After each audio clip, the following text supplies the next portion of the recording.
చిన్నప్పుడు బలపాలు తిన్నాం కదా, ఇప్పుడు 60 ఏళ్లలో కూర్చొని నాకు బలపం వంటావా? లేదే.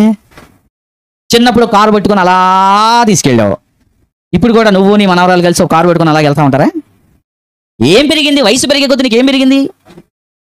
ఒక చిన్న కుర్రోడు తీసుకునేటట్టుగా నిర్ణయాలు నువ్వు తీసుకుంటావా? తీసుకో. అంటే దేవుడిచ్చిన ఈ కాలం ఎందుకు ఇస్తున్నాడంటే మంచి ఏదో చెడు ఏదో తెలుసుకోగలిగే అనుభవ జ్ఞానంలోనికి నువ్వు రావాలి. 1 తిమోతి పత్రిక 2:4 అదే ఉంటుంది.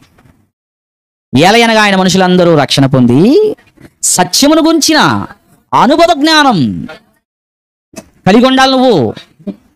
నువ్వు ఏమంటే మన యవనస్తులు పిల్లలు ఉన్నారనుకోండి, సరదాగా అలా వెళ్దాం పదండి అంటారు. పెద్దోళ్ళు అలాగ అంటారా? అనరండి. ఆలోచించండి మీరు. మన పిల్లలు అనుకోండి, హడావుడి చేద్దామంటారు. మంచి లైటింగ్ పెడదాము, డీజే పెడదాము, పెళ్ళంటే ఎలా ఉండాలి అలా ఆలోచిస్తాడు.